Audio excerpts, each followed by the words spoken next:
बेटा? हो गई नानी।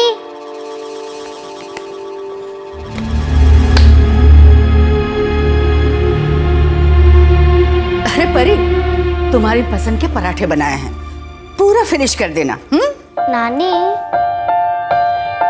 पापा कहाँ है? चलो चलो चलो, स्कूल के लिए देर हो रही है। हाँ, तुम्हारे नानू तुम्हारा इंतजार कर रहे हैं। चलो बेटा। Good, very good. और ये बता, तू शाम को क्या खाएगी? हाँ, मैं बना के रखूंगी। बोल, क्या खाना है?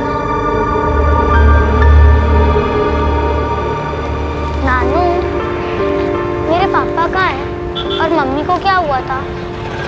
आप दोनों कुछ बताते क्यों नहीं है? बेटा, कितने बार तो तुझे बता चुका हूँ, तेरी माँ बहुत बीमार रहती थी। जब तू 1 साल की थी ना, तो हम सबको छोड़ करके भगवान के पास चली गई। और पापा? तेरी माँ की मौत के बाद तेरे पापा बहुत परेशान रहने लगे थे, और एक दिन वो भी अचानक कहीं चले गए, कभी वापस नहीं आए। और ये आ गया परी का स्कूल। अब नानू को मिट्टी कौन देगा? परी। बाय नानू। बाय बेटा। अच्छा नानू, आपको पता है मैं आपसे और नानी से इतना सारा प्यार करती हूँ, और आपसे थोड़ा ज्यादा। लेकिन नानू, मुझे पता है आप मुझे सच नहीं बता रहे हैं ना? कोई बात नहीं, बाय बाय। बीती हुई बातों के दलदल में हम तुझे नहीं डाल सकते बेटा। वो तो हमारी दुनिया है, हमारी परी है।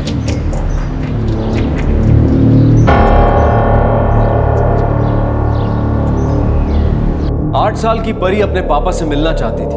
वो जानती थी कि उसकी माँ की मौत हो चुकी है और उसके पापा कहीं चले गए हैं। वो ये भी जानती थी कि कहीं ना कहीं उसके नाना नानी उससे कुछ छिपा रहे हैं, लेकिन वो फिर भी हमेशा उनसे अपने पापा के बारे में पूछती रहती थी, ये सोचकर कि शायद किसी दिन उसे सही जवाब मिल जाएगा और वो अपने पापा से मिल पाएगी। और इसके लिए उसे ज्यादा इंतजार नहीं करना पड़ा।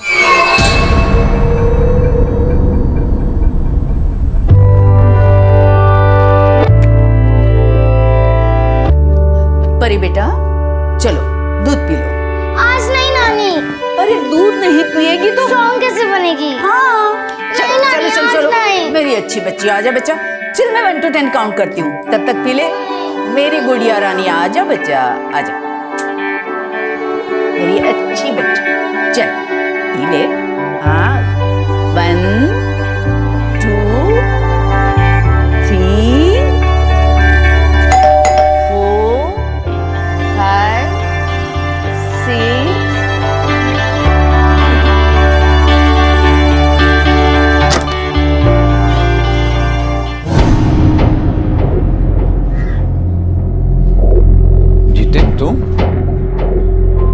तुम यहाँ क्यों आए हो? जी वो, मैं यहाँ अपनी बेटी परी से मिलना है। 9 मेरी बेटी परी का है।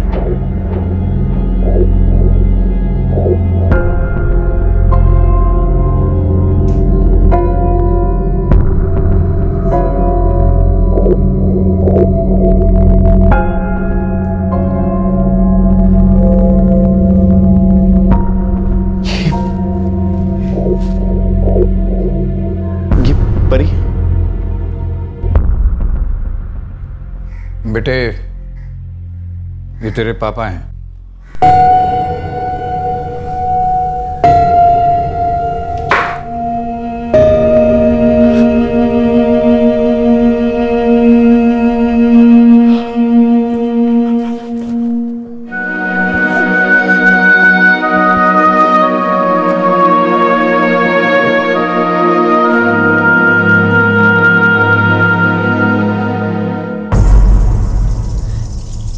ये यहाँ क्यों आया है? गायत्री, मेरी भी समझ में कुछ नहीं आ रहा। आखिर ये चाहता क्या है? इसमें है तुम्हारी गुड़िया और उसका गुड्डा। और हाँ, ये रही तुम्हारी पेंसिल बॉक्स। कैसी लगी? पापा, मुझे ये सब नहीं चाहिए, मुझे बस आप चाहिए।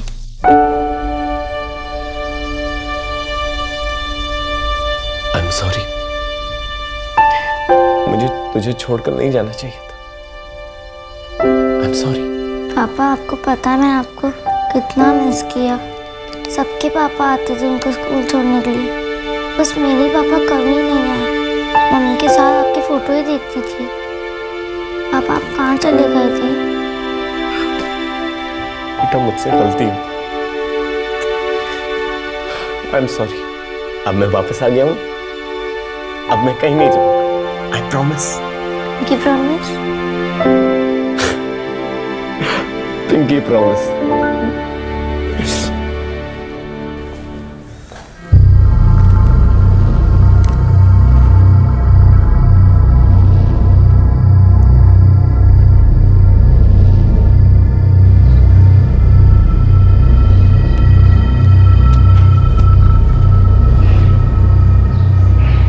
मेरा ही दिल जानता है मैं अपनी बेटी के बगैर इतने साल कैसे रहा।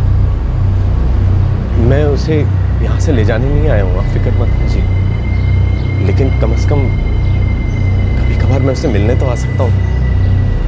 मुझे नहीं लगता इस बात से आप लोगों को कोई प्रॉब्लम होगी। प्रॉब्लम तो जितनी देनी थी तुम पहले ही दे चुके हो, लेकिन हम नहीं चाहते कि हमारी परी को हमारी वजह से आइंदा कोई प्रॉब्लम।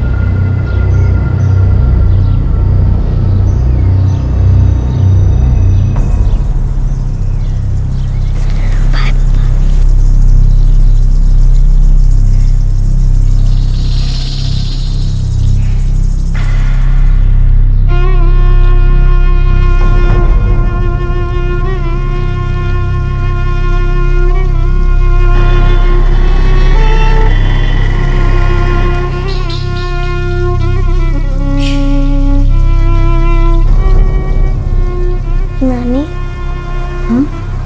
नहीं चाहते मैं पापा के साथ जाऊं? नहीं बेटा, ऐसी कोई बात नहीं। चल अब सो जा, वरना सुबह स्कूल के लिए देर हो जाएगी ना। सो जा बेटा।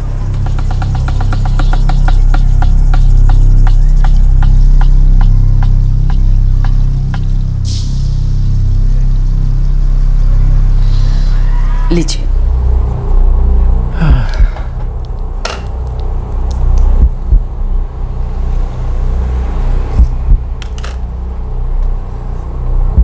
मुझे बहुत डर लग रहा है, ये चाहता क्या है? पता नहीं इतने सालों बाद अब वो हमसे क्या चाहता है।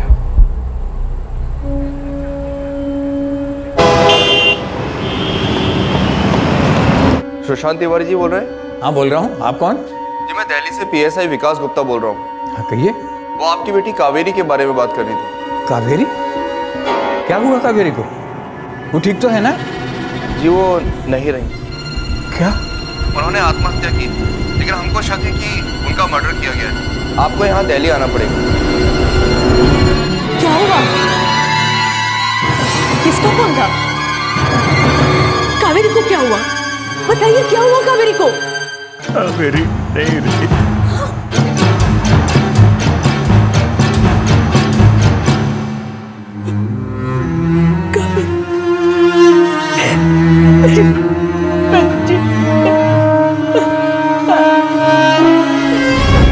अगर वो परी को ले जाने आया है तो किसी कीमत पर मैं उसे ले जाने नहीं दूंगी। और यदि उसने जिद की तो आखिर वो उसका बाप है। कैसा बाप? जिसने इतने सालों में कभी अपनी बेटी की सुध नहीं ली, आज अचानक 7 साल बाद उसे अपनी बेटी की याद आ गई। हम परी को सब सच बता देंगे कि उसके बाप ने उसकी माँ के साथ क्या किया था। पागल हो गई हो ना, बुरा असर पड़ेगा उस बच्ची पर। परी भी बहुत छोटी है।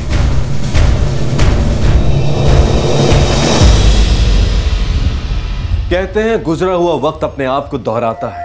आज फिर से वही डर, वही चिंता परी के नाना नानी के सामने आकर खड़ी हुई थी, लेकिन वो अब भी उस अतीत पर पर्दा डालने की कोशिश कर रहे थे जिसका चेहरा शायद उस मासूम बच्ची के लिए बहुत ही डरावना था। परी की मां की मौत बहुत ही रहस्यमय स्थितियों में हुई थी और उसकी मां की मृत्यु के बाद उसके पिता जितेंद्र परी को छोड़कर चले गए थे और अब जितेंद्र वापस आ गया था परी को अपने साथ ले जाने के लिए। परी के नाना नानी की चिंता बेवजह नहीं थी। लेकिन क्या वो परी की कस्टडी के लिए उसके पिता से लड़ सकते थे? सब बच्चे अपना अपना होमवर्क करके आना। और हाँ, फादर्स डे पे सब बच्चों को अपने अपने पापा के साथ क्लासरूम में 2 घंटे बिताने हैं, ठीक है? और सब अपने अपने पापा से कहना कि कोई बहाना ना करे।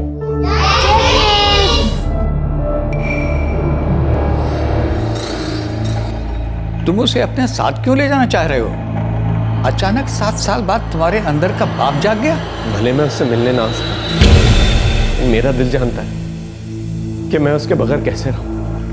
मेरी बेटी है वो। तुम्हारी बेटी थी, अब वो हमारी है। और जब 7 साल तुम्हारे बिना रह ली तो आगे भी खुशी खुशी रह लेगी। जी मैं जानता हूँ आप लोगों ने बहुत अच्छी परवरिश की है उसकी, लेकिन परी को माँ की जरूरत है। वो माँ जिसकी मौत के लिए तुम जिम्मेदार हो।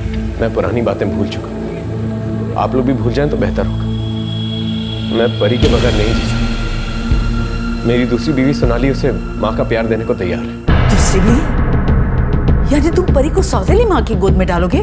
मैं ऐसा हरगिज नहीं होने दूंगी। देखिए मैं अब तक आप लोगों की रिस्पेक्ट कर रहा हूँ क्योंकि आप लोग परी के नाना नानी हैं। इसका ये मतलब नहीं कि आप लोग कुछ भी बोलते चले जाएंगे मैं सुनता चला जाऊंगा।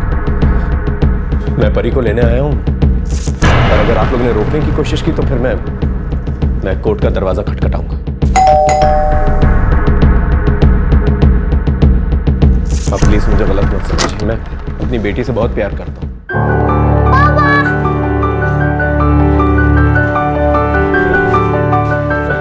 पापा, आपको पता है कल मेरे स्कूल में फादर्स डे सेलिब्रेशन है, आप आएंगे ना? मैं जरूर आऊंगा।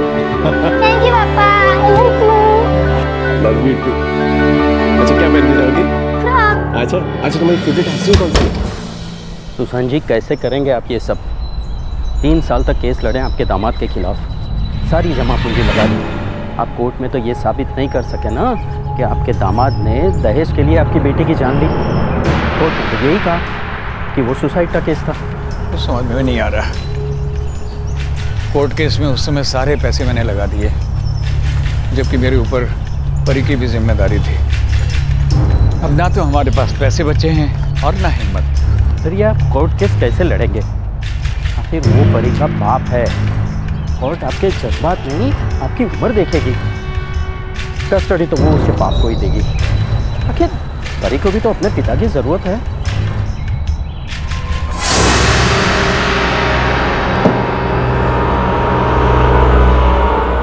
परी बेटा, तुम वहां जाकर नानी को भूल तो नहीं जाएगी ना? नानी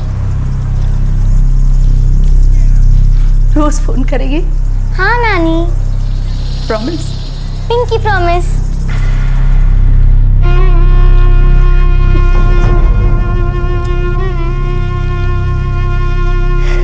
बेटा तुमने अपनी फेवरेट डॉल डाल दी? हाँ। परी बेटा, इसमें बेसन के लड्डू है, तुम्हारे फेवरेट। थैंक यू नानी। दो मुझे। नानू। और अपने नानू को छोड़ के जा रही है बेटा? नानू, मैं आपको डेली कॉल करूंगी, है ना पापा? हाँ बेटा, ठंडा पानी मत पीना, तू बहुत जल्दी बीमार पड़ जाती है। फोन जरूर करना। हाँ नानू। चले।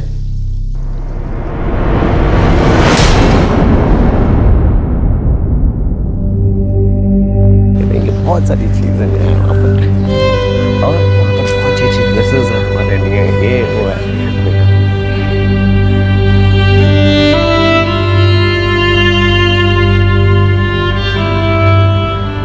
परी अपने पिता के साथ जा चुकी थी, अपने नाना नानी को रोज फोन पर बात करने का वादा करके। गायत्री और सुशांत ये समझ नहीं पा रहे थे कि जितेंद्र अचानक परी को अपने साथ क्यों ले गए। वो ये तो जानते थे कि परी को अचानक इस तरह ले जाना जितेंद्र का परी के लिए प्यार तो नहीं था। अगर ये एक बाप का अपनी बेटी के लिए प्यार नहीं था तो और क्या था?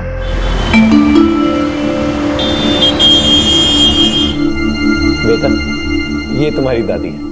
नमस्ते दादी। और ये तुम्हारी नई माँ। नहीं माँ? हाँ, नई माँ। बेटा हम तुम्हें यहाँ पर एक बहुत बड़े स्कूल के अंदर एडमिशन दिलाएंगे, बहुत खुश रहोगी तुम यहाँ पर। चलो हाथ मुंह धो, ठीक है? सोनाली, परी को इसका कमरा दिखा दो।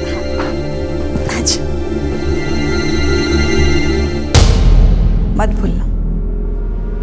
भूलना कि इसकी माँ की वजह से तुम्हें 6 महीने जेल में सड़ना पड़ा। केस जीतने के लिए हमें घर तक बेचना पड़ा। ये सब कुछ इसकी माँ और इसके नाना नानी की वजह से हुआ।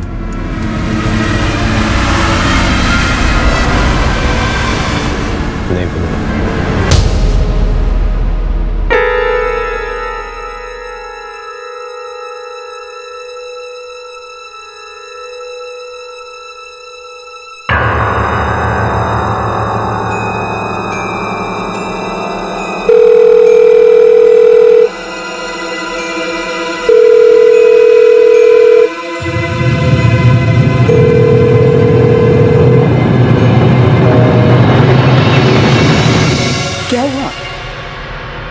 जितेंद्र फोन नहीं उठा रहा।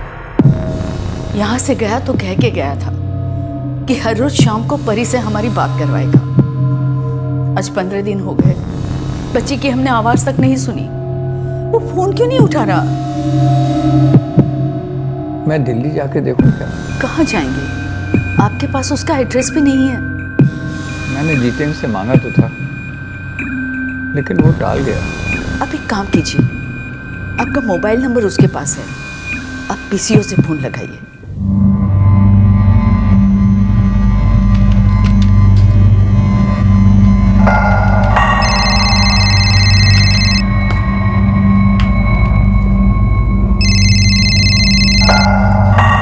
क्या बचपना है? आप लोगों को क्या लगता है आप लोग लैंडलाइन से फोन करेंगे मुझे पता नहीं चलेगा? हमने कितनी बार फोन किया, तुम फोन क्यों नहीं उठाते हो? क्योंकि मैं सारा दिन बैठकर अखबार नहीं पढ़ता रहता, बहुत काम है मेरे पास। मुझे भी तुम्हें डिस्टर्ब करने का कोई शौक नहीं है। तुमने हमसे वादा किया था कि परी से रोजाना बात कराओगे, लेकिन 2 हफ्ते से ज्यादा हो गया, एक बार भी तुमने बात नहीं कराई। कैसी है वो? देखिए आपको चिंता करने की जरूरत नहीं है, वो अपने बाप के साथ है। मुझे परी से बात करनी है, उससे मिलना है मुझे। मैंने आपसे कहा ना, मुझे जैसे फुर्सत मिलेगी मैं मिलवाने ले आऊंगा। तुम्हारा एड्रेस क्या है? मैं ग्रेटर कैलाश पार्ट 2 में रहता हूँ, और मैंने आपसे कहा ना चिंता करने की जरूरत नहीं है, मैं उसे मिलवाने ले आऊंगा जैसे फुर्सत मिलेगी। तुम अपना पूरा हेलो हेलो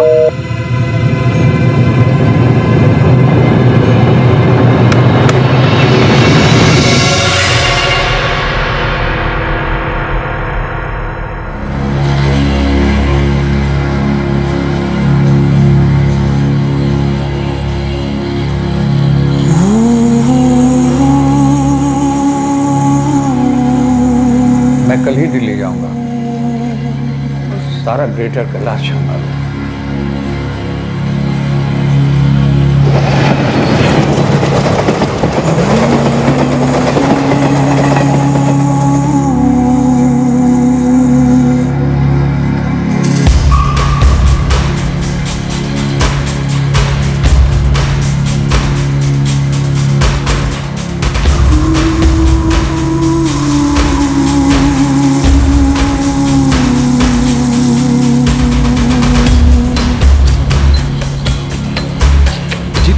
नाम है उसका, छोटी सी फैक्ट्री है उसकी, और उसकी माँ का नाम है लक्ष्मी। मेरे पास फोटो है एक उनकी। ये जितेंद्र है और ये उसकी बेटी। ओ जी चाचा जी, इनको तो मैंने पहचाना नहीं, और वैसे भी ग्रेटर कैलाश कोई मुट्ठी भर का तो है नहीं। अब ऐसे में किसी को बिना पते के ढूंढ पाना मुश्किल है जी। सॉरी जी सॉरी। ओए रामू, चल पाइप लगा।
परी सलीम नाम की कोई भी बच्ची सेकंड स्टैंडर्ड में नहीं है।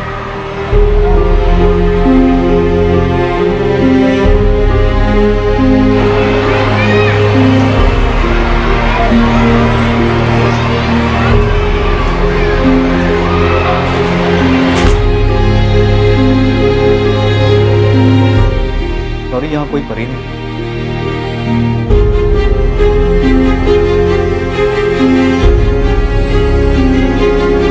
पेरेंट्स कार्ड है आपके पास? ये नहीं। I am very sorry sir, हम किसी बाहर वाले के सामने अपने स्टूडेंट्स की डिटेल नहीं डिस्क्लोज करते। मैं उसका नानू। ठीक है सर, आप उसके नाना हैं तो आप उसके फादर के पास जाइए। और वैसे भी हमारे स्कूल में परी नाम की सेकंड स्टैंडर्ड में कोई बच्ची है ही नहीं। सॉरी।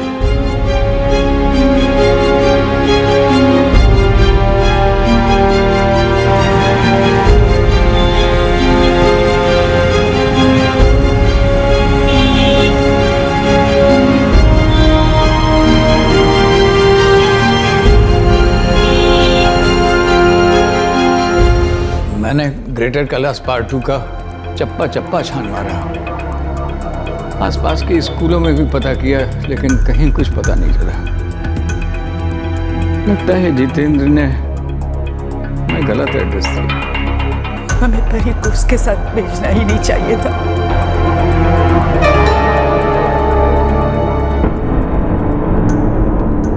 अरे तो ये सब तू बर्दाश्त क्यों कर रही है? छोड़ दे उसे, तलाक दे दे। ना तो उसे तेरी अहमियत पता है और ना ही परी से कुछ लेना देना। उसकी माँ तो खुलेआम कहती है कि उसे पोता चाहिए था। हमसे बहुत बड़ी गलती हो गई जो उस मक्कार से तेरी शादी करा दी, लेकिन इस गलती को आगे बढ़ाने से कोई फायदा नहीं। तलाक दे दे उसे।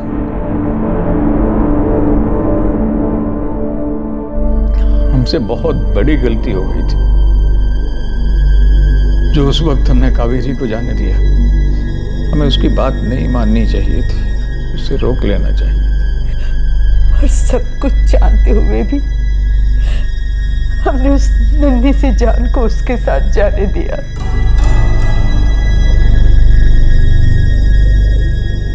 कहीं हमसे फिर से कोई बहुत बड़ी गलती तो नहीं हो गई ना?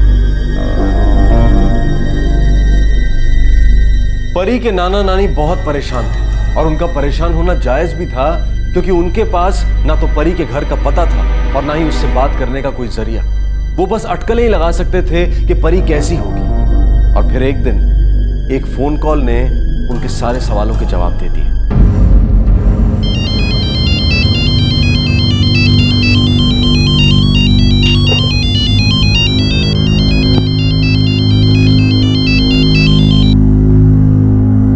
हेलो, सुशांत तिवारी जी। जी बोल रहा हूँ। आप कौन? जी मैं दिल्ली आरकेपुरम एरिया से पीआई रामकुमार चोपड़ा बोल रहा हूँ। सुशांत तिवारी बोल रहे हैं? जी मैं दिल्ली से पीएसआई विकास गुप्ता बोल रहा हूँ। वो आपकी बेटी कावेरी के बारे में बात कर रहे हैं।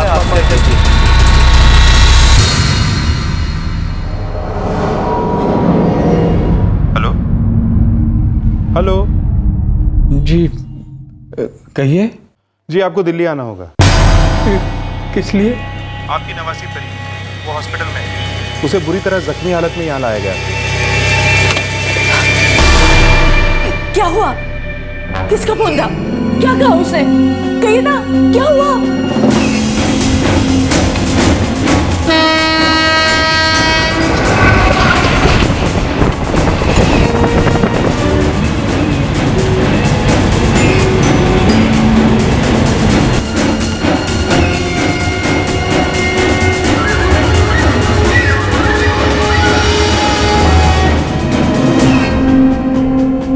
नमस्कार, मैं सुशांत तिवारी, परी का नाना। जी मैं पीआई रामकुमार चोपड़ा। आइए।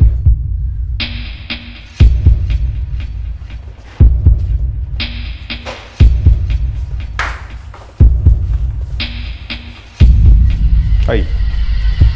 हाँ, ये आप हमें यहाँ क्यों ले आए हैं? मुर्दाघर में?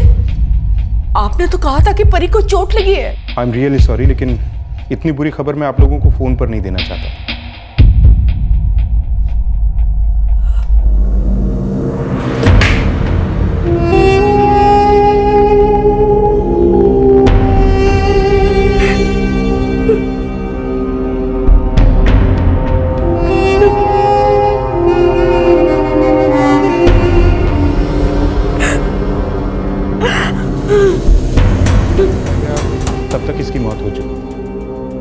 क्या हुआ थे? जिसके पिता ने बताया कि किसी दुकान वाले ने मारा था। हम लोग परी का स्कूल से आने का इंतजार कर रहे थे, अभी बेल बजी। मेरी बच्ची खून से लथपथ थी। उसने बताया कि जब वो स्कूल से लौट रही थी तो एक दुकान पे रुकी चॉकलेट लेने के लिए, तो दुकानदार ने उसके साथ कुछ गलत करने की कोशिश की। जब परी ने उसे रोका तो उसे बहुत मारा। फिर आप लोगों को एम्बुलेंस बुलाने में इतनी देर क्यों लगी? इनफैक्ट हमने वहाँ जाकर एम्बुलेंस को बुलवाया। हमें तो कुछ पता ही नहीं चलता अगर आपके पड़ोसी ने फ़ोन करके हमें बताया नहीं होता। सर हमें लगता है यहाँ कुछ गलत हो रहा है सर। सर हमारे पड़ोसी जितेंद्र जी के घर से बच्ची की चीखने की आवाज़ आ रही है। हम अभी वहाँ पहुँचते हैं। चलो।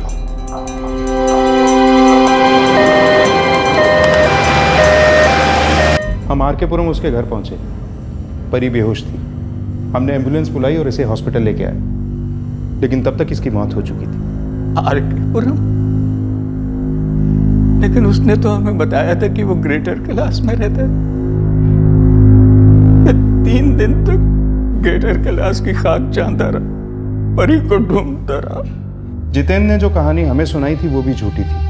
फिर उसके पड़ोसी से हमें सच पता चला। नहीं सर, मेरे घर का दरवाजा तो सारा दिन खुला रहता है और मैं परी को स्कूल से आते जाते हुए देखती हूँ, लेकिन आज मैंने परी को स्कूल से आते हुए नहीं देखा।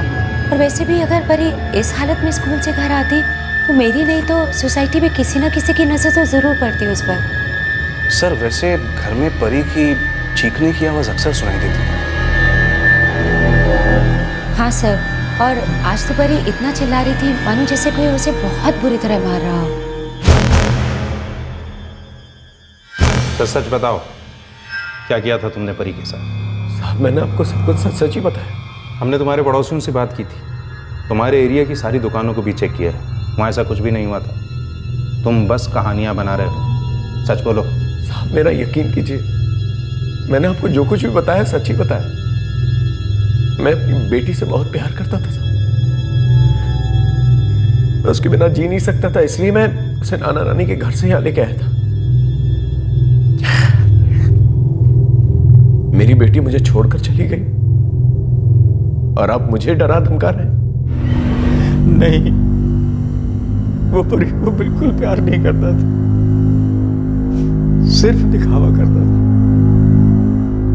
हम लोग समझ ही नहीं पाए कि वो 7 साल बाद परी को लेने क्यों आया। इस सवाल का जवाब उसकी पत्नी ने दिया। झूठ बोल रही है तुम? नहीं सर, सच में परी को किसी दुकान वाले ने ही मारा है। सच सच बता दो, वरना सच निकलवाने के और भी बहुत से तरीके आते हैं। वर्षा, ये ऐसे नहीं बताएंगी। नहीं सर, बताती हूँ, सब सच बताती हूँ। परी को किसी दुकान वाले ने नहीं मारा।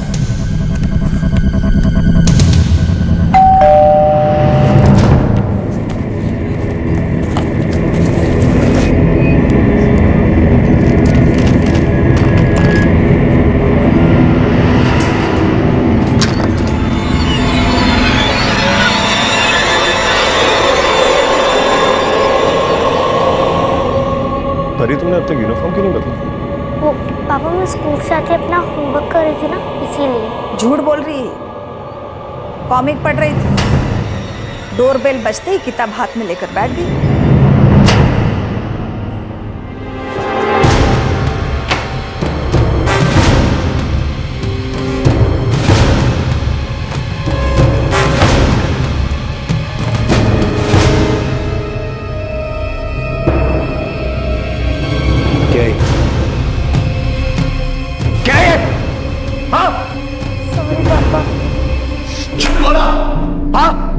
मुझसे झूठ बोलती है? मुझसे? मुझसे झूठ बोला? मुझसे क्यों झूठ बोला? मुझसे झूठ क्यों बोला? रहने दीजिए, छोड़िए ना, बच्ची है, कॉमी की तो पढ़ रही थी। तुम्हें बड़ा प्यार आ रहा है। हाँ, अगर बीच में आने की कोशिश की ना तो तुम्हें भी मार डालूंगा। क्या?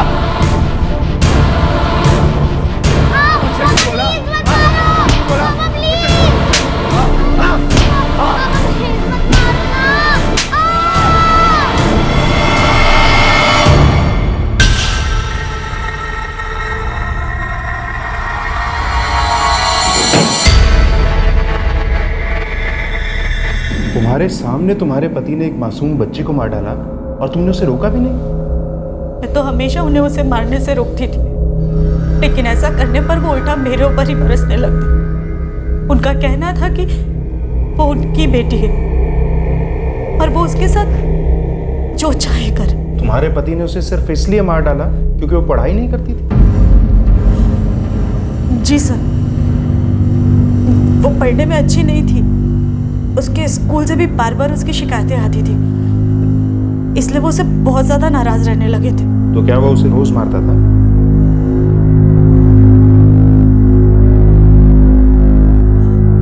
अरे परी तो दूसरी क्लास में थी। कोई भी टीचर इतनी छोटी बच्ची की शिकायत कैसे कर सकता है? और परी पढ़ने में भी बहुत अच्छी थी। नहीं, वो झूठ बोल रहे हैं। पढ़ाई के मामले में परी की कोई शिकायत हो ही नहीं सकती। बहुत अच्छी स्टूडेंट थी। जी हाँ, आप लोग सही बोल रहे हैं, वो झूठ बोल रहे हैं। देखिए, ये बिल्कुल गलत बात है। ऐसा हो ही नहीं सकता कि हम ये कहें कि वो एक अच्छी स्टूडेंट नहीं है। इंस्पेक्टर साहब, सबसे पहली बात तो हम अपने किसी भी स्टूडेंट के लिए कभी ऐसा नहीं कहते। हमारे स्टूडेंट्स हमारी जिम्मेदारी हैं। अगर हमारा कोई भी बच्चा पढ़ाई में वीक होता है तो हम उस पर पूरी मेहनत करते हैं। और परी तो एक बहुत होनहार स्टूडेंट थी, हमेशा अपना होमवर्क टाइम पे करती थी, क्लास में बहुत अच्छा परफॉर्म करती थी वो। और सबसे ज़रूरी बात तो ये इंस्पेक्टर साहब कि हमने कभी भी परी के पापा से या उसके किसी भी घर वाले से उसकी कोई शिकायत नहीं की। बल्कि उसके पेरेंट्स कभी भी किसी भी पीटीएम में नहीं आए। उसके पेरेंट्स झूठ बोल रहे हैं सर। सर, जितेंद्र सरिन केस में एक प्रोग्रेस है। इसे 7 साल पहले भी पकड़ा गया था। पुलिस को यह शक था कि इसने अपनी पत्नी का मर्डर किया था। इसकी पत्नी कावेरी की लाश सीलिंग फैन से लटकी हुई मिली। सभी ने यह कहा था कि उसने फांसी लगा के अपनी जान, लेकिन पुलिस को यह शक था कि यह आत्महत्या नहीं, यह मर्डर है। फिर कावेरी के माँ बाप यही कहते थे कि अक्सर जितेंद्र और उसकी माँ उसे दहेज के लिए परेशान किया करते। वो इस बात से भी नाराज थे कि उसने एक बेटी को जन्म दिया। सर, इन सब बातों की वजह से जितेंद्र 6 महीने जेल में बंद भी रहा था, पर कोर्ट को उसके खिलाफ कोई ठोस सबूत नहीं मिला और इसे बरी कर दिया गया। जितेंद्र 7 साल बाद परी को उसके नाना नानी के घर से क्यों लेकर आया? वो इंसान जिसने बेटी पैदा होने पर नाराजगी दिखाई थी, 7 साल तक उसकी सुध तक नहीं ली थी, फिर अचानक दूसरी शादी के 3 साल बाद वो परी को अपने साथ लेकर क्यों आया? कहीं जानबूझकर तो नहीं लेके आया था ताकि वो उसे मार सके? हमें कभी भी नहीं लगा कि वो किसी अच्छे इरादे से परी को लेने आए। हमने तो परी को इसलिए भेजा कि वो बच्ची अपने पापा के प्यार को तरस रही थी, पर उसने इसे मार डाला। हमने परी को कभी नहीं बताया कि इसकी माँ की मौत कैसे हुई। हम नहीं चाहते थे कि ये परेशान हो, अपने बाप से नफरत करे। वो इसी इरादे से परी को अपने साथ लेकर आया था ताकि मौका पाकर इसकी जान ले सके। मेरी सास लक्ष्मी देवी, वो हमेशा मेरे पति को भड़काती रहती थी कि कैसे परी के नाना नानी की वजह से उन्हें जेल जाना पड़ा। कोर्ट केस में इनका सब कुछ बिक गया, उनका घर भी। वो तो ये कहती थी कि परी सिर्फ उनके लिए एक श्राप है।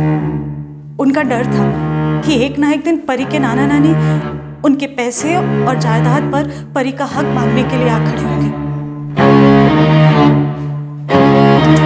आराम से, जो मत मारे है ना, हटो।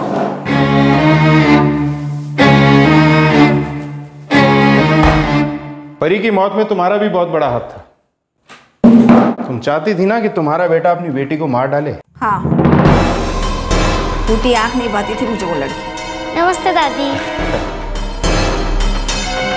मैं नहीं चाहती थी कि आगे जिंदगी में कभी भी परी या उसके नाना नानी मेरे जितेंद्र की जायदाद की लालच में आके हमारे सीने पे आके खड़े हो जाए।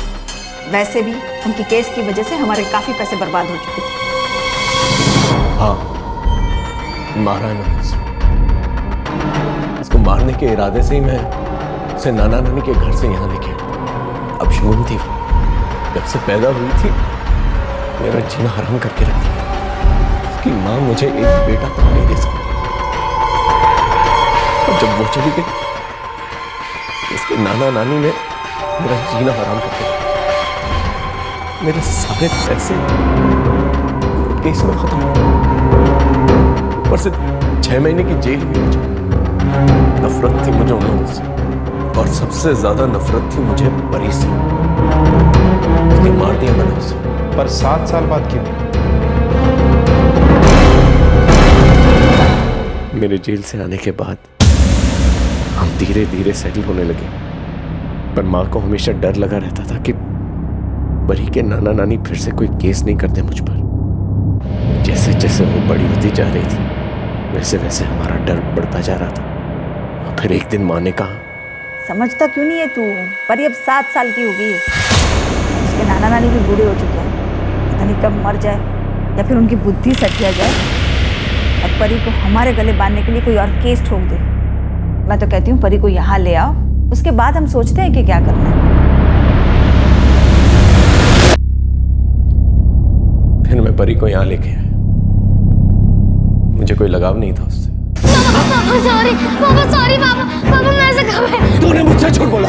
हाँ, मुझसे झूठ बोला। आज मैं तेरी जान ले लूंगा। हाँ, मुझसे झूठ बोला। मुझसे क्यों झूठ बोला? मुझसे झूठ क्यों बोला?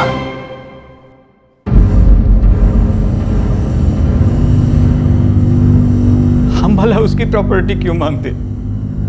7 साल में एक बार भी हम उसके पास नहीं गए। हमारा बस चलता तो जिंदगी भर उसकी शक्ल नहीं देखते। परी सिर्फ हमारी बच्ची नहीं थी, हमारी जान थी, और हमारी जान की खुशी के लिए हमें किसी से भीख मांगने की जरूरत नहीं थी, और वो भी उस इंसान से जिसने हमारी बेटी कावेरी की जान लेते।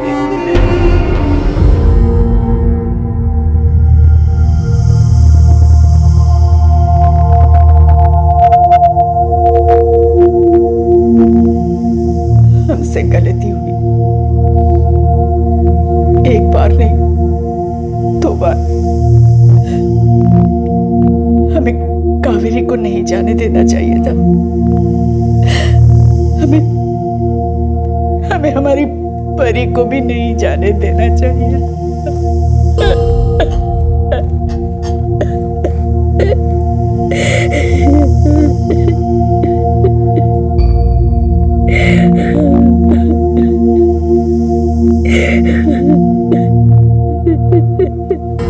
जितेंद्र और लक्ष्मी को आईपीसी की धारा 302 के तहत हत्या के लिए गिरफ्तार किया गया है। दोनों इस वक्त जुडिशियल कस्टडी में हैं।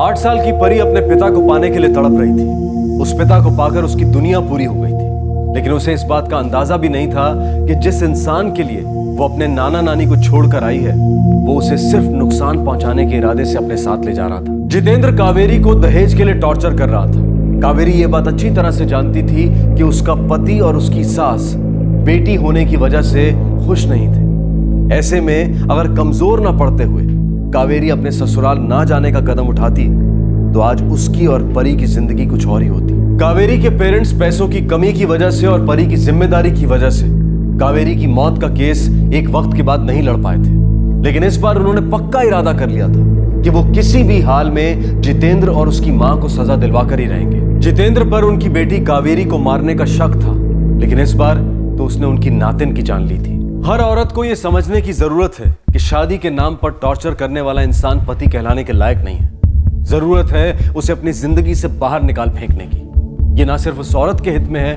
बल्कि अगर उनकी कोई संतान है तो उस बच्चे के हित में भी है। बुरी शादियां किस्मत का खेल नहीं है, बस जिंदगी का एक गलत फैसला है जिसे जितनी जल्दी हो सके बदल देना चाहिए। और पेरेंट्स के लिए भी ये बेहद जरूरी है कि जैसे उन्हें इस बात का एहसास हो कि उनकी बेटी शादी में गलत इंसान के साथ बंध गई है, तो वो उसे बाहर निकलने में उसकी मदद करे, ना कि ये सोचकर किस्मत पर छोड़ दे कि चीजें अपने आप ठीक हो जाएंगी। हमें जिंदगी में बहुत सारी चीजों को बदलने का मौका मिलता है। मिसअंडरस्टैंडिंग्स, गलतफहमियां फिर भी सुधारी जा सकती हैं, लेकिन किसी इंसान की पूरी हकीकत जानने के बाद भी उस पर भरोसा करना ये अपने आप को खत्म करने के बराबर है। और ऐसे किसी इंसान को दूसरा मौका देने से अच्छा है कि हम अपनी जिंदगी को दूसरा मौका दें। जिंदगी फिर से आपका हाथ जरूर थामे। हमारे आज के एपिसोड की दूसरी कहानी।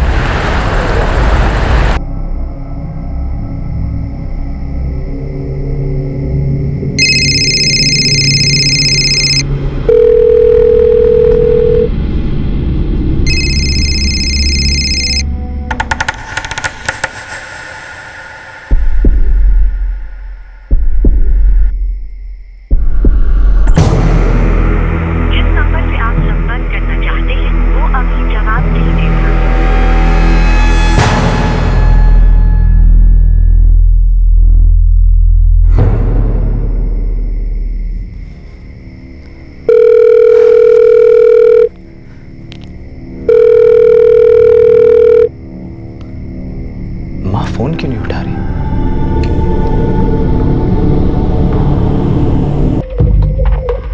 कोमल भी फोन नहीं उठा रही। सब लोग सो गए या अब तक घर ही नहीं लौटे?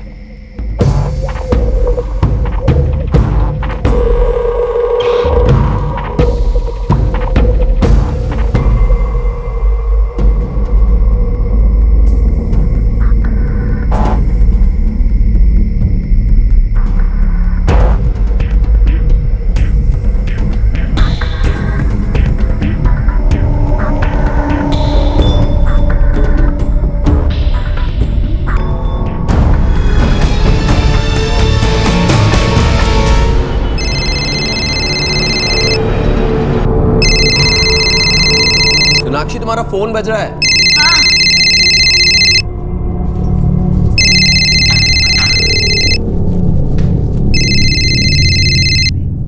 हेलो मुकुल भैया, कैसे हो? सोनाक्षी मैं तो ठीक हूँ, लेकिन माँ और कोमल को क्या हुआ है? कल रात से दोनों को फोन कर रहा हूँ, कोई फोन ही नहीं उठा रहा। पर मेरी तो कल शाम को ही बात हुई है उनसे।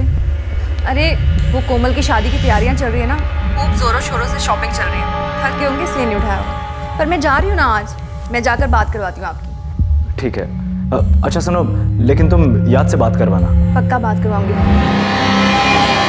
क्या कह रहा था साला? क्या?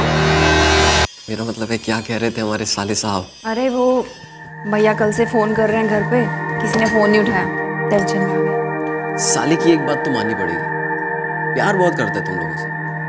सही कहा आपने। और पता है भैया सिर्फ 1 साल बड़े हैं मुझसे, लेकिन पापा के गुजर जाने के बाद उन्होंने कोमल या मुझे कभी भी की कमी महसूस नहीं होने दी। सारी जिम्मेदारियां खुद ही संभाली। आपने फिर बातों में लगा देना मुझे। अच्छा मैं लगा देता हूँ बातों में। अच्छा सुनो, मैं आपके साथ चलती हूँ, आगे जाकर बस ले लो। लेकिन जल्दी करो, मैं लेट नहीं हो सकता प्लीज। 5 मिनट प्लीज जल्दी करना। मुंबई में रह रहा मुकुल राजावत चिंतित था। उसे किन्नारगंज में रह रही अपनी मां शांति और सबसे छोटी बहन कोमल की फिक्र हो रही थी। मुकुल की शादीशुदा बहन सोनाक्षी ने उसे यह कहकर तसल्ली दी कि वो तुरंत अपनी मां के घर जाकर उनसे मिलने वाली है। क्या पिछली रात कुछ हुआ था, कुछ भयानक, जो इस पूरे परिवार को एक सदमा देने वाला था?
इस घर में और कौन रहता है? बस यही दोनों रहते थे। कोमल और मेरी वाइफ सोनाक्षी का एक बड़ा भाई है मुकुल, वो मुंबई में जॉब करता है, अभी निकल चुका है, फ्लाइट में होगा। सुबह मुकुल का फ़ोन आया था, वो कह रहा था कि कल रात से यहाँ पे कोई फ़ोन नहीं उठा रहा है। उसे काफ़ी फिक्र हो रही थी, इसलिए उसने सोनाक्षी से कहा था घर जाके दिखाने के लिए। सर, लॉकर में कुछ भी नहीं है। कुछ अंदाजा क्या क्या चोरी हुआ? सर मुझे ठीक से तो कुछ पता नहीं, लेकिन सोनाक्षी बता रही थी कि कल ही कोमल की शादी की शॉपिंग हुई थी। मुकुल ने यही कोई 2-3 लाख रुपए भेजे थे शॉपिंग के लिए। सोनाक्षी, सोनाक्षी बेटा, ये सब कैसे हो गया?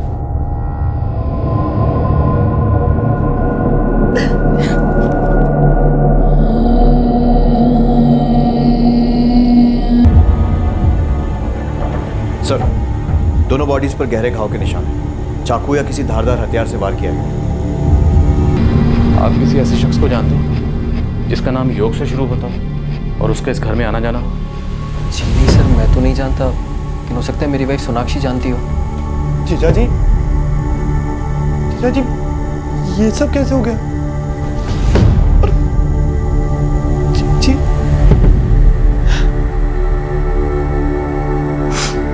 दीवार पर खून से लिखा गया था योग। ऐसा लग रहा था कि मरने से पहले कोमल कातिल का नाम लिखने की कोशिश कर रही थी। पुलिस घर के सभी सदस्यों से पूछताछ कर रही थी, लेकिन जिस सदस्य ने यह भयानक मंजर सबसे पहले देखा था वो अभी तक उसी सदमे में था। सोनाक्षी जी, मैं समझ सकता हूँ इस वक्त आप पर क्या गुजर रही है, लेकिन असली कातिल तक पहुंचने के लिए हमारे लिए जानना जरूरी है कि ये सब क्यों हुआ। क्या आप लोगों का किसी से कोई झगड़ा था, कोई दुश्मनी? क्या लगता है आपको कौन हो सकता है जिसने आपकी माँ और बहन का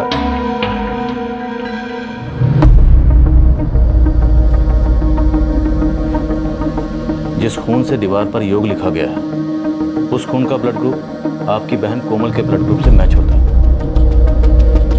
तो पूरे चांसेस हैं कि जिसने भी ये किया है उसका नाम योग से शुरू होता है। क्या आप किसी ऐसे शख्स को जानती हैं जिसका नाम योग से शुरू होता है, जो आपके घर में आता जाता? कोई भी, कोई रिश्तेदार? कोमल,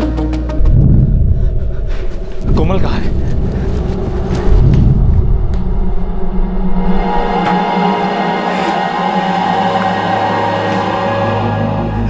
देखिए, अभी आप लाश को छू नहीं सकते, जांच चल रही है। चलिए। माँ,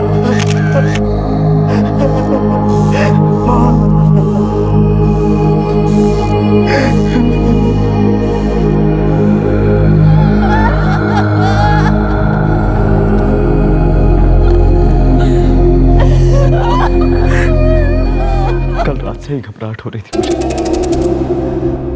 ऐसा पहले कभी नहीं हुआ कि माँ ने मेरा फोन नहीं उठाया हो। रोज बात होती थी मेरी माँ से। कैसे हुआ ये सब सर? हम भी यही पता लगाने की कोशिश कर रहे हैं। क्या आप किसी ऐसे शख्स को जानते हैं जिसका नाम योग से शुरू होता है? जी नहीं सर। योग?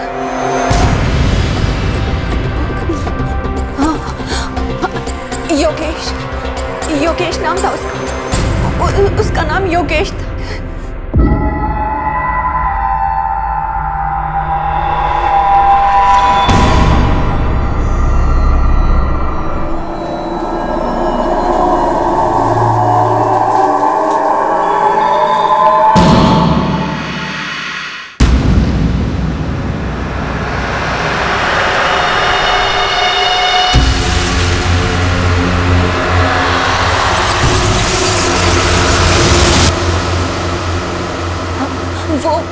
वो योगेश हो सकता है।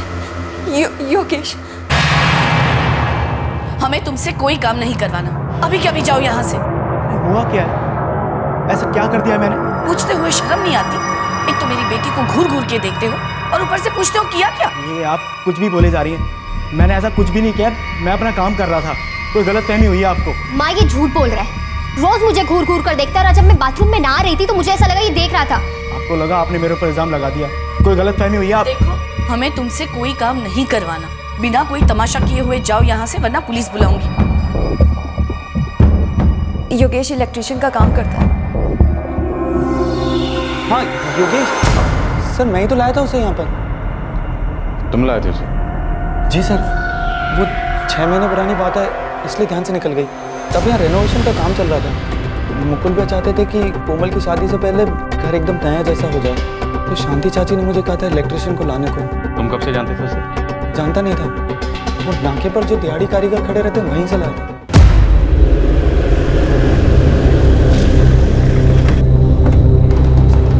सर, अभी तो तो कोई दिख नहीं रहा है। बाकी मिस्त्री, प्लम्बर, इलेक्ट्रिशियन सभी तरह के कारीगर यहीं जमा होते हैं और यहीं मिला था योगेश मुझे। भाई साहब मुझे बिजली का काम करवाना है। अरे मैं तो मिस्त्री हूँ। हाँ, वो सफ़ेद कमीज वाला लड़का खड़ा ना योगेश, वो बिजली का काम करता है। ठीक है, थैंक यू। अभी तो साहब कोई कारीगर नहीं मिलेगा। सब सुबह 7-8 बजे आते हैं, चाय बीड़ी पी के फिर काम पे चले जाते हैं। योगेश नाम के कारीगर को जानते हो, इलेक्ट्रिशियन का काम करता है? हाँ सर। वो आज आया था? आज तो नहीं आया साहब, वो 2-3 दिन से नहीं आ रहा है। घर मालूम है उसका? कोई एड्रेस वगैरह? ये तो नहीं पता साहब। कोई यार दोस्त जिससे उसके बारे में पता चल सके? साहब आप कल सुबह आओ तो सारे कारीगर यहीं मिलेंगे, हो सकता है उनमें से किसी को पता हो। दीवार पर खून से लिखे गए 2 अक्षरों से शुरू हुई तलाश एक नाम तक पहुंच गई थी, योगेश। योगेश पेशे से इलेक्ट्रिशियन था और उसे कोमल पर बुरी नजर डालने की वजह से काम से निकाल दिया गया था। लेकिन योगेश अब तक पुलिस के हाथ नहीं लगा था। दोनों बॉडीज पे किसी तेज धार वाले हथियार से घाव हुए हैं, किसी स्ट्रगल के निशान नहीं। अभी तक हम यही मान के चल रहे हैं कि दोनों कत्ल एक ही आदमी ने किए। लेकिन अगर ये दोनों कत्ल एक ही आदमी ने किए हैं तो जब वो एक विक्टिम पर हमला कर रहा था तो दूसरे विक्टिम ने बचने की या भागने की कोशिश तो की होगी। जैसा कि आपने बताया कि माँ की लाश बिस्तर पे पड़ी मिली, हो सकता है कि खून के वक्त वो गहरी नींद में हो और उसे पता ही ना चला हो जब उसकी बेटी पर हमला हुआ हो। क्या कोमल के साथ सेक्सुअल असॉल्ट हुआ? अभी ये बता पाना मुश्किल है, उसके लिए डिटेल्ड पोस्टमार्टम करना पड़ेगा। कोमल की शादी होने वाली थी और उसके भाई ने शादी के लिए 3 लाख रुपए भेजे थे। चोरी हुई है और 2 मर्डर हुए। मुझे लगता है ये चोरी हमें गुमराह करने के लिए की गई है। जिससे कोमल की शादी होने वाली थी उसका नाम क्या है? सर अमित नाम है सर। अमित? कहीं इसी का कोई चक्कर तो नहीं? मुकुल भैया, ये योगेश कौन था?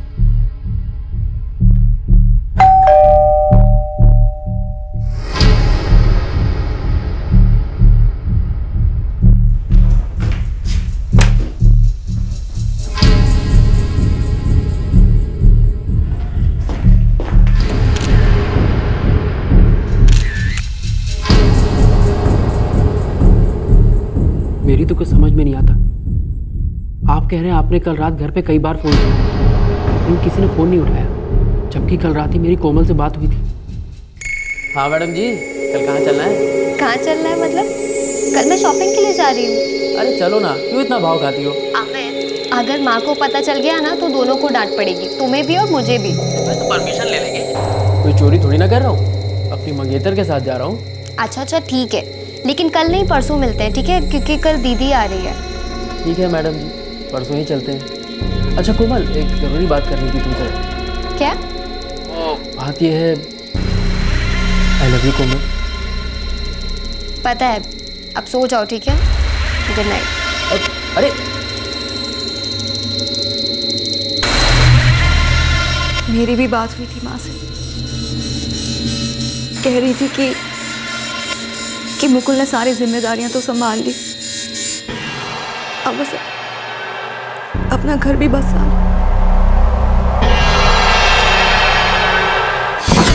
सर, कोमल की आखिरी बात अपने मंगेतर अमित से हुई थी 9:30 बजे। अमित का भी यही कहना है। एक इलेक्ट्रिशियन जिसे काम से निकाला गया हो, कोई इसे अपने घर में क्यों घुसने देगा, वो भी आधी रात को?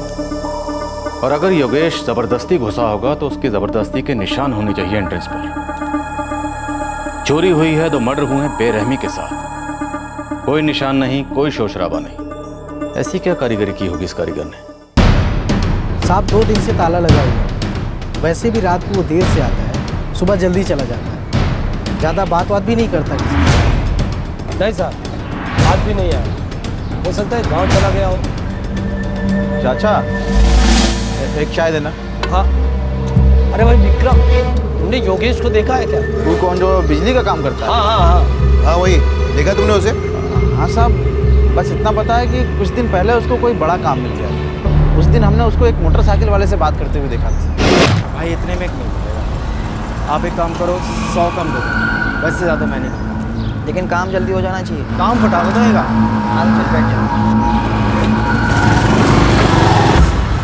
साहब, तभी आखिरी बार देखा था। सर 2 दिन तक हमने घर के सारे दरवाजे और खिड़कियां चेक कर ली, लेकिन कहीं पर भी फोर्स एंट्री का कोई निशान नहीं मिला। ऐसा कैसे हो सकता है? मुकुल का कहना है कि उसने अपनी बहन कोमल की शादी के लिए 3 लाख रुपए दिए थे और 3 लाख रुपए चोरी हो चुके हैं। इतनी बड़ी चोरी हुई है, 2 कत्ल हुए हैं, वो भी इतनी बेरहमी से, और कोई निशान नहीं। सर इतना मैं दावे के साथ कह सकता हूँ कि खूनी जबरदस्ती घर में नहीं घुसा। या तो घर का कोई दरवाजा खुला रह गया होगा, या फिर घर के किसी मेंबर ने उन्हें घर में लिया होगा। कोई जबरदस्ती नहीं घुसा। अगर ये दोनों कत्ल योगेश ने किए हैं तो वो आदमी जिसकी कोमल पर बुरी नीयत थी, जो उसे परेशान करता था, तो उसे घर में दोबारा क्यों दाखिल होने दे? सर हो सकता है योगेश ने डुप्लीकेट चाबियां बनवाई अपने किसी कारीगर दोस्त की मदद से, या हो सकता है घर के ही किसी मेंबर ने उसे घर में दाखिल होने में मदद की।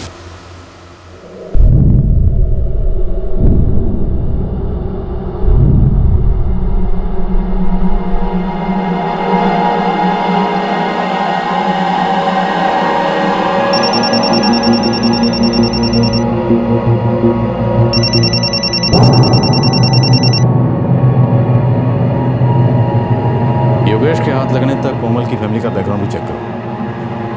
हो सकता है कि फैमिली मैटर ही इस कत्ल की वजह रही। Okay sir. सतह पर जो दिखाई दे रहा था, क्या वही सच था या फिर कुछ और गहरी परतें खुलनी अभी बाकी थी? क्या घर के अंदर ही कोई मनमुटाव था? और अगर था तो ऐसा भी क्या मनमुटाव जिसकी वजह से 2 हत्याएं हो गई? सबसे बड़ा सवाल यह था कि दोनों में से एक भी विक्टिम ने अपने आप को बचाने या मदद मांगने की कोशिश क्यों नहीं की थी? साहब अमित के बारे में पता लगाया, सीधा लड़का है, कभी किसी लफड़े में नाम नहीं है उसका। और ये कोमल, इसका अमित से पहले किसी दूसरे लड़के के साथ कुछ रिश्ता या अफेयर वगैरह कुछ? नहीं साहब, उसको पहले कभी किसी दूसरे लड़के के साथ नहीं देखा गया, और उसके घर पर भी उसके रिश्तेदारों के अलावा किसी और का आना जाना नहीं। योगेश का कुछ पता चला? नहीं साहब, लेकिन लड़कों को काम पे लगा दिया है। शहर के बाहर भी गया होगा ना, तो भी अपने लड़कियों से ढूंढ निकालेंगे। तुम्हारा क्या रिश्ता है कोमल की फैमिली से? मैं उनका चचेरा भाई हूँ।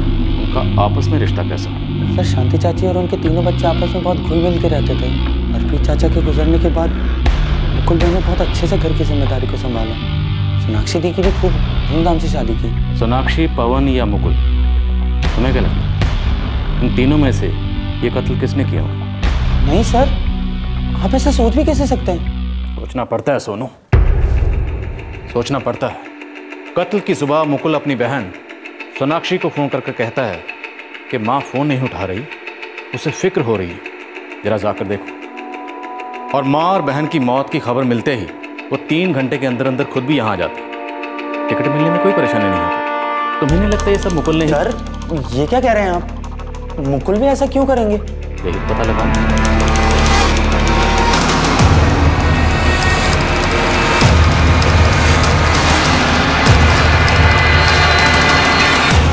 ये कौन सा तरीका है इन्वेस्टिगेशन का सर? मेरी माँ और बहन की जान गई है और आप मुझ पर ही शक कर रहे हैं। आपको यही जानना है ना कि मेरी फ्लाइट की टिकट पहले से क्यों बुक थी?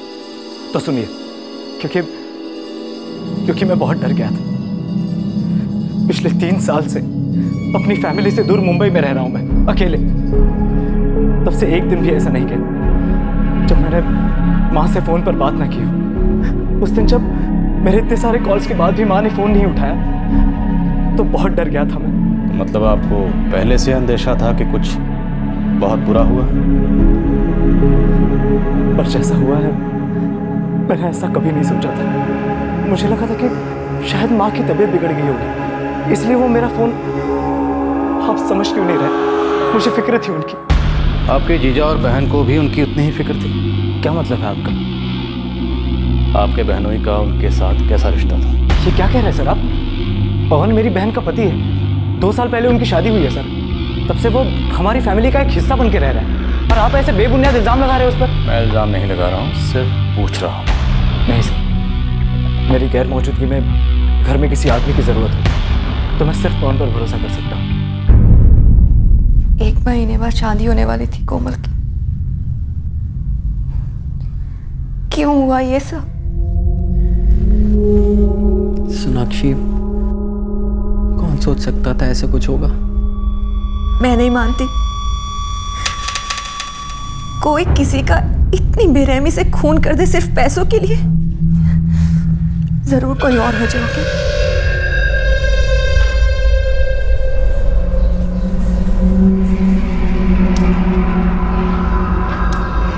साहब नमस्ते। बोला था ना, शहर के बाहर होगा तो भी ढूंढ निकालेंगे। आपका योगेश मिल गया साहब? हाँ, यही सांझी गांव के पास एक कोठी है, वहीं पे काम पे लगा है।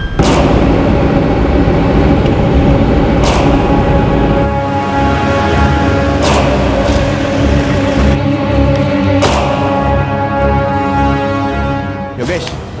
हाँ साहब। लेके आओ। साहब मुझे क्यों पकड़ रहे हो साहब? साहब मैंने कुछ नहीं किया साहब, मैं एक मामूली सा कारीगर हूँ साहब, मैंने कुछ नहीं किया।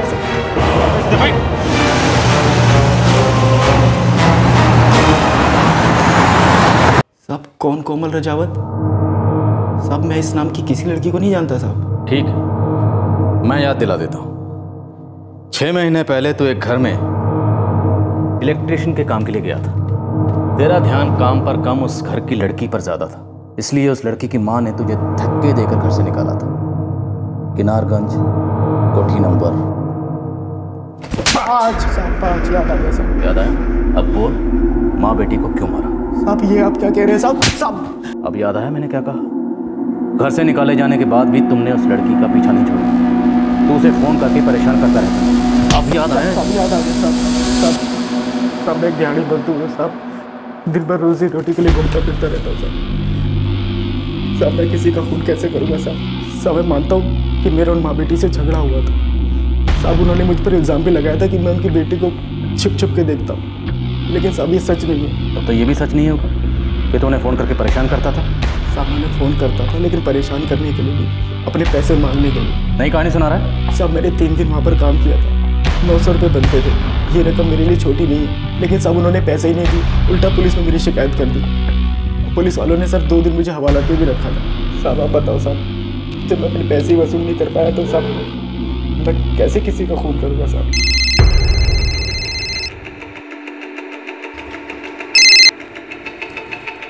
Yes doctor. बॉडी की डिटेल पोस्टमार्टम हो चुकी है। जब हमला हुआ तो विक्टिम ने शोर क्यों नहीं मचाया पता चल गया। क्या वजह थी? शांति रजावत की बॉडी में नींद की गोलियों के ट्रेसेस मिले। नींद की गोलियां?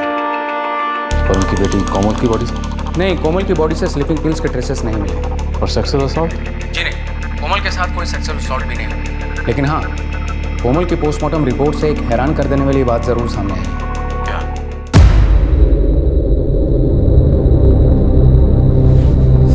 साहब मैं सच कह रहा हूँ साहब उस दिन के बाद मैंने उस घर की तरफ नजर तक नहीं घुमाई साहब। कुछ दिन यहाँ रहेगा ना, सब उगल देगा। नींद की गोलियां? जी नहीं सर, मेरी माँ तो डायबिटिक थी, उसी की दवाइयाँ लेती थी वो। उन्हें नींद की तो कोई प्रॉब्लम कभी थी ही नहीं। नींद की गोली? लेकिन भैया अगर ऐसी बात होती तो माँ मुझे जरूर बताती।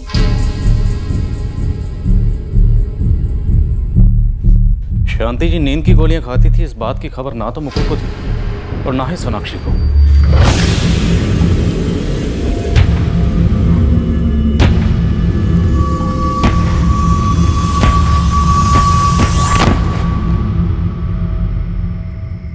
सर, कोमल की बॉडी में नींद की गोलियां नहीं मिली। कहीं ऐसा तो नहीं कि अपनी माँ के सोने के बाद उसने ही किसी के लिए दरवाजा खोला? कहीं कोमल भी इस सब में शामिल तो नहीं थी और बाद में उसके साथ धोखा हुआ? वो अपनी माँ के साथ अकेली रहती थी, उसके लिए अपनी माँ को डायबिटीज़ की बजाय नींद की गोलियां खिलाना मुश्किल नहीं था।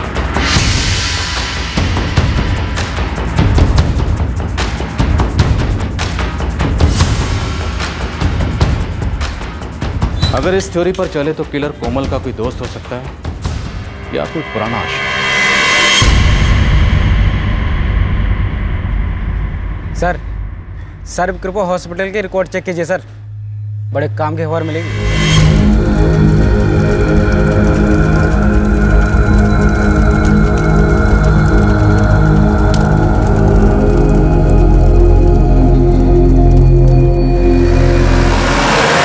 सर मैं तो पहले ही आपको सब कुछ बता चुका हूँ, अब और क्या जानना है? आज प्रार्थना रखी गई है चाची और कोमल के लिए और आप मुझे यहाँ ले आए। फिक्र मत करो, उनकी आत्मा को बहुत जल्द शांति मिलेगी। ये केस बहुत जल्दी सॉल्व हो जाएगा। तुम भी तो यही चाहते हो ना? जी सर। ओम दो शांति अंतरिक्ष शांति आपा शांति रोग दया शांति वरस्या शांति विश्वे देवा शांति शांति रो शांति शामा शांति रे सोनू, कोमल का सगाई से पहले किसी के साथ अफेयर था। तुम्हें ये बात पता थी? नहीं सर, मेरा मतलब मुझे नहीं पता सर। सगाई के बाद भी कोमल का ये अफेयर चलता रहा। उसने अपने इस रिलेशनशिप को बरकरार रखा। सर ये क्या कह रहे हैं आप? और जहां तक मेरा अंदाजा है, उस रात कोमल के घर में वही आदमी घुसा था।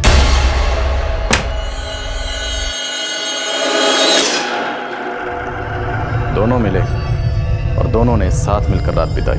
कोमल की पोस्टमार्टम रिपोर्ट से एक हैरान कर देने वाली बात जरूर सामने आई है। क्या? उस रात कोमल किसी के साथ फिजिकली क्लोज जरूर हुई थी। सेक्सुअल एक्टिविटी के निशान है, जबरदस्ती के नहीं, अपनी मर्जी के।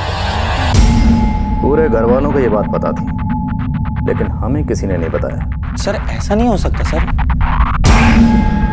तुम्हें भी तो पता था, तुमने भी हमें कहाँ बताया? तो मुझे नाटक मत करो। कोमल का जिस लड़के के साथ अफेयर था वो तुम हो। उसके जिसके साथ फिजिकल रिलेशन थे वो तुम हो। उस रात कोमल के घर में जो घुसा था वो तुम हो। कोमल और उसकी माँ का जिसने कत्ल किया है वो तुम हो। कातिल तुम। नहीं सर, मैंने कुछ सच नहीं। इसे तुम फंसाना चाहते थे, उसी ने तुम्हारी पोल खोली। योगेश ने।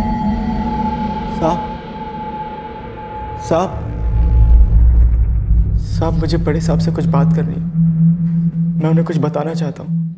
आ गई है तो चल, अब सीधा सीधा बोल दे कि तू घर में दाखिल कैसे हुआ। साहब ये सच है कि मैं उसे छुप छुप के देखता था। साहब वो मुझे पसंद आने लगी थी साहब। और वो तुझे पसंद नहीं करती। उसने तुझे जलील किया था। अपनी इसी बेइज्जती का बदला लेने के लिए ही तूने उसे मार डाला। नहीं साहब मैं तो बेकार में फंस गया। मेरी मत मारी गई थी। मुझे लगा वो मेरे साथ आने को तैयार हो जाएगी। श्रीमान, आपके मन में ये उत्तम विचार क्यों आए? सब अपनी माँ के पीछे एक लड़के से रोज मिलती थी और उस लड़के का तो उस घर में रोज का आना जाना था। कौन था वो लड़का? साहब सोनू। अरे सोनू, कैसे हो? बस मजे में। चाची नहीं है? नहीं, माँ तो बाजार गई है, आने में देर हो जाएगी। ठीक है, तो अब आए हो तो चाची से मिलके ही जाओ। आओ।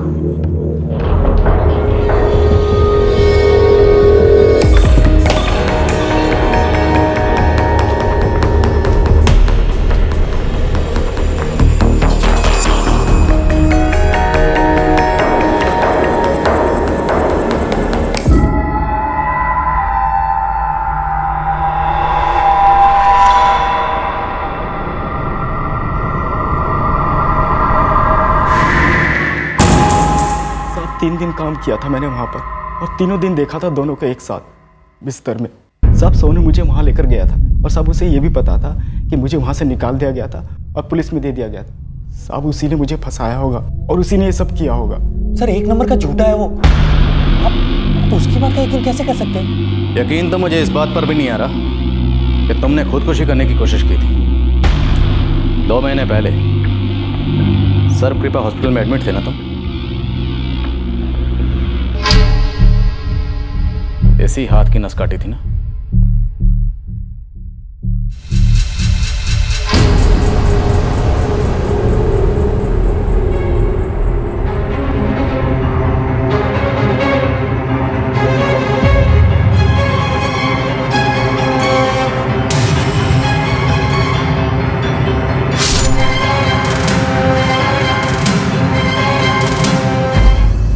तुम कोमल से रिश्ता बनाए रखना चाहते थे, जबकि वो अमित से रिश्ता जोड़ना चाहती थी।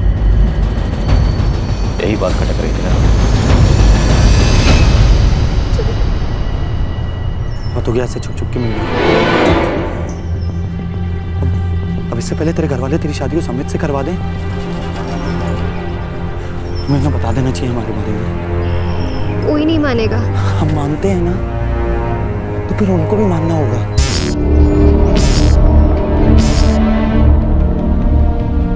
कोमल, ये सब सच है? मुकुल भी हम दोनों एक दूसरे से प्यार करते हैं और शादी करना चाहते हैं। बोलना कोमल, डर मत, मैं हूं ना। वो मैं सोनू से ही शादी करना चाहती हूँ। दिमाग खराब हो गया क्या तेरा? हाँ, दिमाग खराब हो गया तेरा? खून का रिश्ता है तुम लोगों का। इस रिश्ते को ना समाज कबूल करेगा ना रिश्तेदार और ना हम। चाची चाची, हमें समाज की परवाह नहीं है, बस आप लोग हमें अपना लो। सोनू, शर्म आनी चाहिए तुझे ऐसा सोचते हुए भी। तू मुझे भाई बोलता है, सोनाक्षी को दीदी बोलता है। कोमल के साथ क्या रिश्ता है समझ नहीं आता तुझे? और कोमल तूने जरा भी नहीं सोचा ये सब करने से पहले?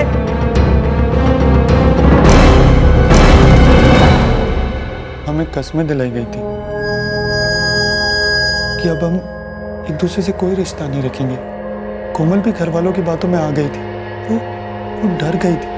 उसे लगने लगा कि कहीं उसने कोई पाप तो नहीं कर दिया। एक दिन तो उसने भी मुझे कह दिया कि अब हमें ये रिश्ता खत्म कर देना चाहिए। उस दिन मैं टूट गया था। कोमल मेरी जिंदगी थी। मैंने सोचा उसे छोड़ने से अच्छा मैं ये दुनिया ही छोड़ दूंगा।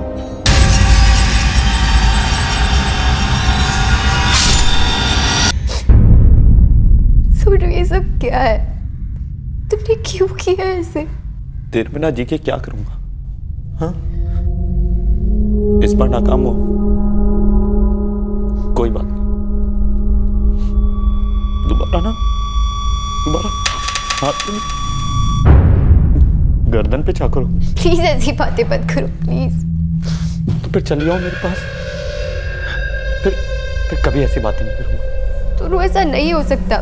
प्लीज समझने की कोशिश करो। मेरी शादी तय हो चुकी है। देखो, हम दोनों के बीच जो कुछ भी हुआ ना, भूल थी हमारी। पाप किया है हमने। नहीं, मैं नहीं मानता हमने कोई पाप किया। हमने तो प्यार किया है। अच्छा ठीक है। अगर तुम्हारे घर वाले चाहते हैं तो कर लो समित से शादी, कर लो।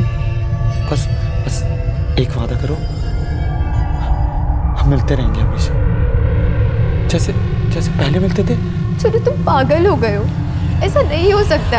देखो, मैंने वैसे ही बहुत गलतियां करी है और नहीं करना चाहती मैं। और मैंने सोच लिया है कि आज के बाद मैं मेरे घर वालों को कोई धोखा नहीं दूंगी और ना ही मेरे होने वाले पति को। तो फिर यहाँ क्यों आई? जब शादी कर लो उससे। लेकिन एक बात याद रखो, तुम्हारी शादी के दिन ही मैं खुदकुशी करूँ। तुम क्यों ऐसी बातें कर रहे हो? तुम देखो, प्लीज मैं हाथ जोड़ के कहती हूँ, ऐसी बातें मत करो। मैं खुद को कभी माफ नहीं कर पाऊंगी। तो वादा करो, हम इस रिश्ते को जिंदगी भर निभाएंगे। कोमल, प्यार, सच्चा प्यार, और ये हमेशा रहेगा। हम मिलते रहे। रोज रात मैं उसके घर जाया करता था। हमें कोई रोकने वाला नहीं था। कौन रोकता? तुम्हारे आने से पहले ही कोमल अपनी माँ को डायबिटीज की गोली की बजाय नींद की गोली खिलाकर सुला देती है ना?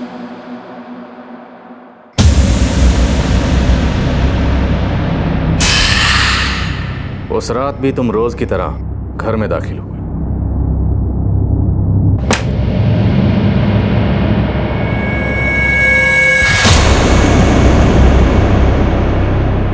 कोमल की सगाई होने के बावजूद भी तुम्हारा उसके साथ रिश्ता बरकरार था। तुम्हारी और उसकी मुलाकातें फिर भी जारी थी। सब कुछ तुम्हारी मर्जी के मुताबिक हो रहा था। फिर तुमने कोमल को क्यों मारा?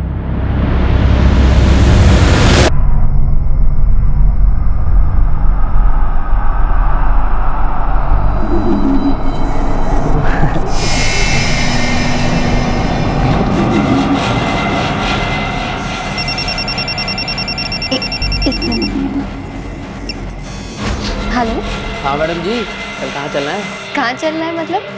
कल मैं शॉपिंग के लिए जा रही हूँ। अरे चलो ना, क्यों इतना भाव खाती हो? अमित, अगर माँ को पता चल गया ना तो हम दोनों को डांट पड़ेगी। मैं तो परमिशन ले लेंगे, चोरी थोड़ी ना कर रहा हूँ। अपनी मंगेतर के साथ जा रहा हूँ। लेकिन कल नहीं, परसों मिलते हैं, ठीक है? क्योंकि कल दीदी आ रही है। ठीक है मैडम जी, परसों ही चलते हैं। Good night. परसों घूमने जाने वाली है अमित के साथ? हाँ, वो काफ़ी जिद कर रहा था कि कितना मना करती। तुझे ये अमित अच्छा लगने लगा ना? अच्छा इंसान है तो अच्छा ही लगेगा ना। प्यार करने लगी है ना? सच सच बोल रही हूँ। कुछ भी एकदम बकवास बातें सोच रहे हो, ऐसा कुछ नहीं है, ठीक है? तुम 2 मिनट रुको, मैं आई।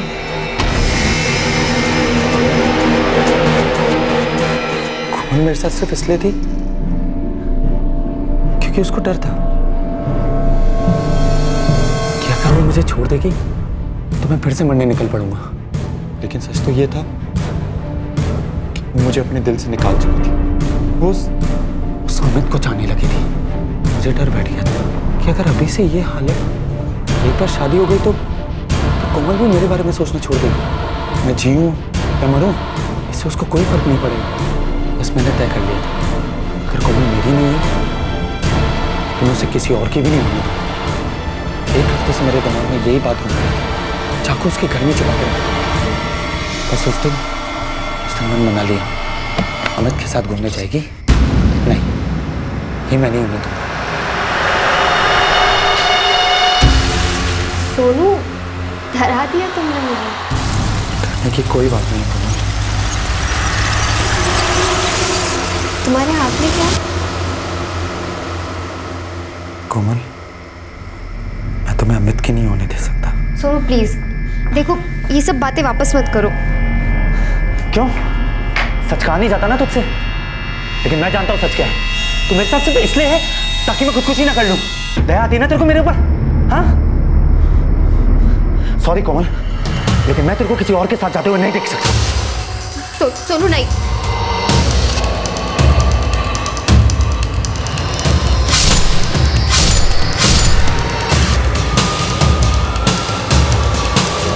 मैं उसे किसी और के साथ नहीं देख सकता। उससे बहुत प्यार करता था।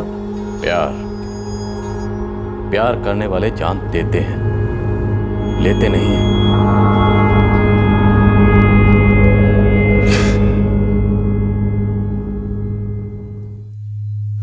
माँ को नींद की गोलियां खिलाती थी ताकि सोनू से मिल सके। कितना बड़ा धोखा दिया तूने कोमल। उसे कम से कम एक बार हमें बताना तो चाहिए था कि सोनू उसे सुसाइड की धमकी देके ब्लैकमेल करता है। शायद हम लोग कुछ कर पाते हैं।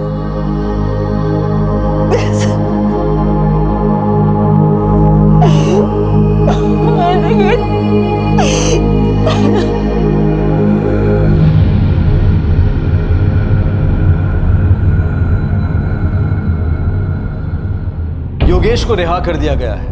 उसका इस डबल मर्डर में कोई इन्वॉल्वमेंट नहीं था। योगेश का कोमल को गलत नजर से देखना, कोमल का योगेश को जलील करना, उसके खिलाफ पुलिस कंप्लेंट लिखवाना, सोनू इस सब का फायदा उठाना चाहता था ताकि अपने किए अपराध को वो योगेश के सर पर मर सके। सोनू पर आईपीसी की धारा 302 के तहत कोमल और उसकी मां की हत्या के लिए चार्जेस लगाए गए। वो फिलहाल पुलिस की हिरासत में है। सोनू और कोमल जानते थे कि उनका यह रिश्ता उनके परिवारों को मंजूर नहीं होगा, लेकिन फिर भी उन दोनों ने अपने आप को रोका नहीं। कोमल आखिरकार अपने परिवार के लिए इस रिश्ते को खत्म करने को तैयार हो गई थी, लेकिन तब तक सोनू के लिए यह प्यार उसका ऑब्सेशन बन चुका था। कोमल सोनू की जिद और जुनून के आगे अपने आप को लाचार महसूस करने लगी थी, लेकिन कोमल जिस 2 धारी तलवार पर चल रही थी उसका अंत सिर्फ तबाही हो सकता था, और वही हुआ। ना सिर्फ कोमल को बल्कि बेकसूर और अपनी बेटी की हरकतों से अनजान उसकी मां को भी अपनी जान गंवानी पड़ी। ऑब्सेशन और धोखे की तलवार पर टिके इस तरह के रिलेशंस इंसान को सिर्फ बर्बादी की ओर धकेलते हैं, और शायद ऐसे रिश्तों के भंवर में फंसे हुए लोग भी इस बात को अच्छी तरह से जानते हैं कि आज नहीं तो कल ये रिश्ता खत्म होने ही वाला है। ऐसे हालात में बेहतर यही है कि वक्त रहते इंसान सतर्क होकर अपने जज्बात को काबू में रखकर अपने कदम पीछे हटा ले और अपनी जिंदगी को एक नई दिशा की तरफ मोड़ने की कोशिश करें। आपसे फिर मुलाकात होगी क्राइम पेट्रोल सतर्क में एक और नए केस के साथ। तब तक अपना ख्याल रखें, सुरक्षित रहें और याद रखें, सही वक्त सही कदम, सतर्क रहें। जय हिंद। क्राइम पेट्रोल के और भी दिलचस्प कहानी देखने के लिए हमारे चैनल को सब्सक्राइब करें और बेल आइकॉन दबाना न भूलें।